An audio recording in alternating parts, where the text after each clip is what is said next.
थेट पुण्यात जातोय कारण पुण्यात दीनानाथ मंगेशकर रुग्णालयाच्या बाहेर शिवसैनिक आक्रमक झालेले आहेत। शिवसैनिकांचं आंदोलन इथे सुरू आहे। गर्भवतीच्या मृत्यू प्रकरणी हे आंदोलन करण्यात आलेलं आहे आणि या गर्भवतीच्या मृत्यूला हे रुग्णालय प्रशासनच जबाबदार आहे असा आरोप शिवसैनिक करतात। पुण्यात शिवसैनिक आक्रमक झालेले आहेत। आपण पाहतोय रुग्णालयावर चिल्लर फेकून त्यांनी हा निषेध व्यक्त केलेला आहे। आपण पाहतोय काल एका गर्भवतीचा इथे मृत्यू झाला होता।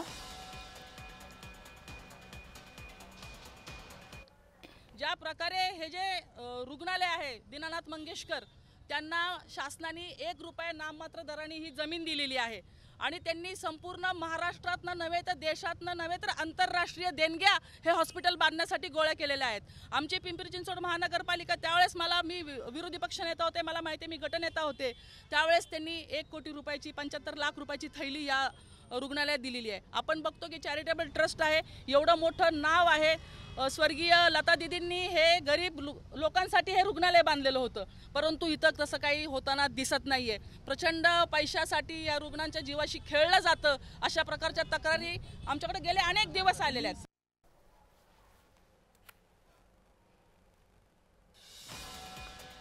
आपण पाहतोय दीनानाथ मंगेशकर रुग्णालयाच्या बाहेर निषेध व्यक्त करण्यात येतोय। शिवसैनिक आक्रमक झालेले आहेत। रुग्णालयाचा हलगर्जीपणाच हा या गर्भवतीच्या मृत्यूला जबाबदार आहे असा आरोप या शिवसैनिकांच्या मार्फत करण्यात येतोय। काल इथं एका गर्भवती महिलेचा मृत्यू झाला होता। तिच्यावर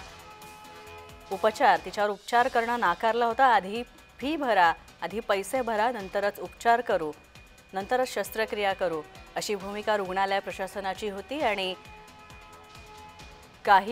याच कारणामुळे उपचार मिळाले नाहीत, ट्रीटमेंट मिळाले नाहीत, उशीर झाला आणि खूप कॉम्प्लिकेशन्स या प्रेग्नन्सीमध्ये झाले आणि त्यामुळे या गर्भवतीला जीव गमवावा लागला होता। 20 लाख मागितले होते, त्यातले आपण पाहतो की चिल्लर पैसे फेकत आहेत कार्यकर्ते जे आहेत ते चिल्लर, ही चिल्लर जे आहे ही चिल्लर फेकली गेलेली आहे।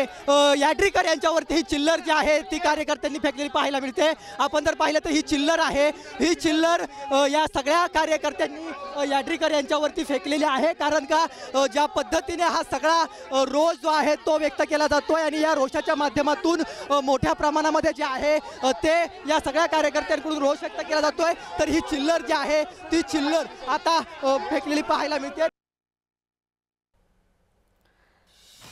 पण पाहतोय दीनानाथ मंगेशकर रुग्णालयाच्या बाहेर शिवसैनिक आंदोलन करतायत। रुग्णालयाला जीवापेक्षा पैसा हा जास्त महत्त्वाचा आहे आणि म्हणूनच रुग्णालयानं आधी पैसे भरा ही भूमिका घेतली आणि त्यामुळे या गर्भवतीला आपला जीव गमवावा लागला असा आरोप या शिवसैनिकांचा आहे। भाजपा आमदार अमित गोरखेंच्या पीएची ही गर्भवती पत्नी होती आणि ही पत्नी इथं उपचारांसाठी गेली होती। मात्र ही गर्भवती इथे उपचारांसाठी गेली असताना आधी पैसे भरा असं रुग्णालय प्रशासनानं सांगितलं आणि त्यामुळे त्याची पत्नी दगावली।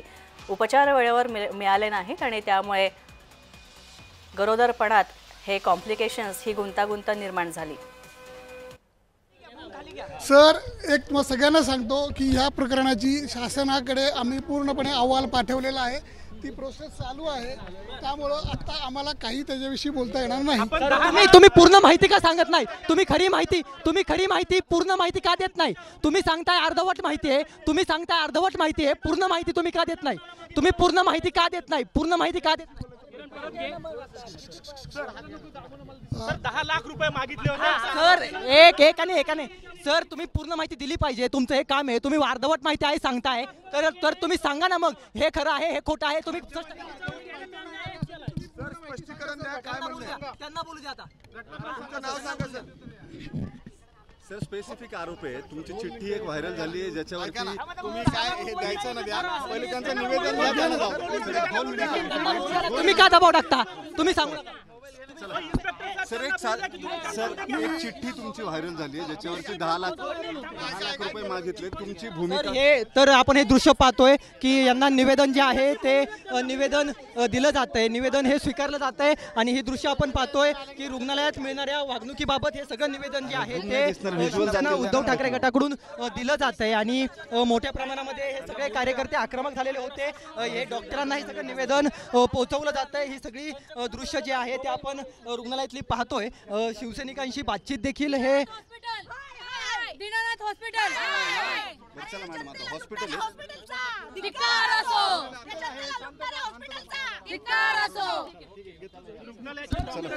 आता भूमिका काय आहे आपण पाहूया.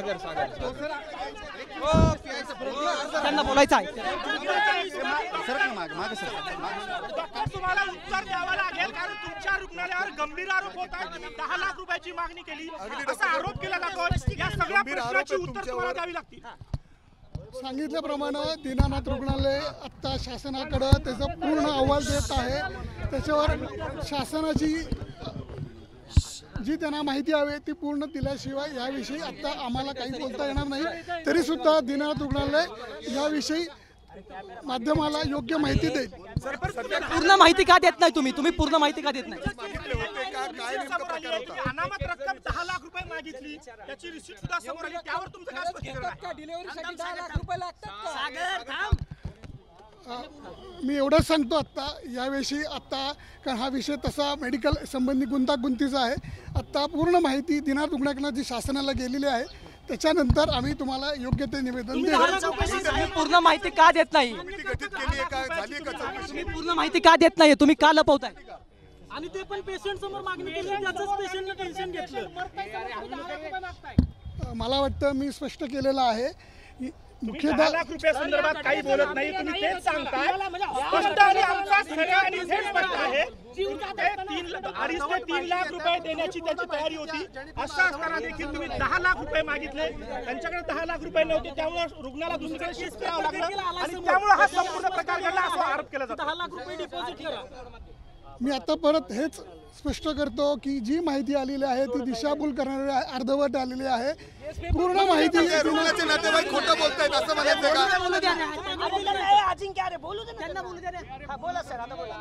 दीनानाथ रुग्णालय याविषयी त्याची भूमिका लवकरच स्पष्ट करेल. सर ही तुमची प्रोसिजर आहे का? सर ही तुमची प्रोसिजर आहे का? रुग्ण ऍडमिट करताना इतकी रक्कम तुम्ही मागता का? नेमकं खरं काय आहे? कारण जे सांगितलं जाते त्या संदर्भात तुमची बाजू ही समोर येत नाहीये. तुम्ही अर्धवट सांगताय. आरोप 10 लाख रुपयाचे. आपली स्टँडर्ड प्रोसिजर काय? किती पैसे भरून आपण रुग्ण ऍडमिट करतो? स्टँडर्ड प्रोसिजर सांगा सर. सर मी आता एवढंच सांगतो तुम्हाला तुमच्या ज्या शंका आहेत जे तुमचे प्रश्न आहेत ह्याच्याविषयी आमची योग्य ती भूमिका जी आहे ती लवकरच स्पष्ट केली जाईल.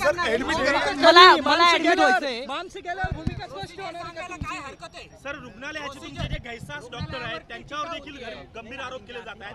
त्यांनी रुग्णाच्या समोर ससूनला शिफ्ट का करत नाही असं देखील म्हटल्याचं बोललं जातं. याच्यामध्ये काय तथ्य आहे? मी आत्ता याच्याविषयी काही बोलू शकत नाही. रुग्णालयाकडनं योग्य ती माहिती तुमच्यापर्यंत आम्ही दिली जाईल. कधीपर्यंत येणार आहे सर? लवकरच दिली जाईल सर. राज्य सरकारला अहवाल केलाय तुमचा? राज्य सरकारला अहवाल पाठवला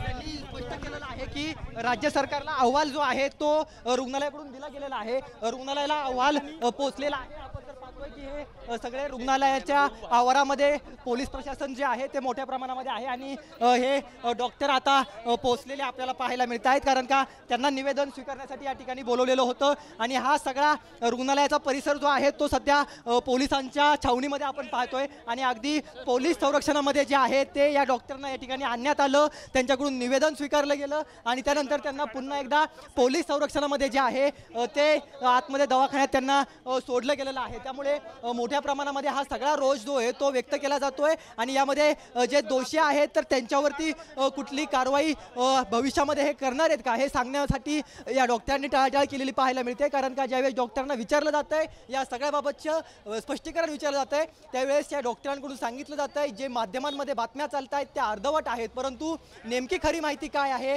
ती खरी माहिती अद्यापपर्यंत यांनी दिलेली नाही आहे. त्यामुळे नेमकी खरं का लपवलं जात आहे आणि पोलिसांचा सगळा फौज फौजफाटा देखील आपण पाहतोय आणि सामान्य रुग्णांना या ठिकाणी कुठलाही त्रास होऊ नये याची दक्षता देखील वेळोवेळी घेतली जाते। वेळोवेळी या सगळ्यासाठी पोलीस देखील पाहायला मिळत आहेत, परंतु सध्याच्या घडीला हे सगळं रुग्णालय जे आहे ते पोलिसी छावणी आहे। अगदी पोलिसांच्या गाड्या ज्या आहेत त्या आपल्याला या रुग्णालयाच्या परिसरामध्ये पाहायला मिळत आहेत, कारण का अगदी मेन गेटपासून रुग्णालय जिथं मुख्यतः आहे तिथपर्यंत हे सगळं दृश्य आपण पाहतोय। ही सगळी चित्र जे आहे ते आपल्याला पाहायला मिळतोय आणि त्यामुळेच हे सगळे पोलीस प्रशासन या ठिकाणी आलेले आहे। आता प्रशासन नेमकं काय भूमिका घेत आहे, कारण का अर्धवट माहिती असल्याचं सांगितलं जातं ही सगळी, परंतु पूर्ण माहिती प्रशासनाकडून का दिली जात नाहीये, त्यामुळेच या सगळ्यावरती प्रश्नचिन्ह जो आहे तो निर्माण झाला जातोय। कारण का दीनानाथ रुग्णालय हे पुण्यातील एक मोठं रुग्णालय आहे,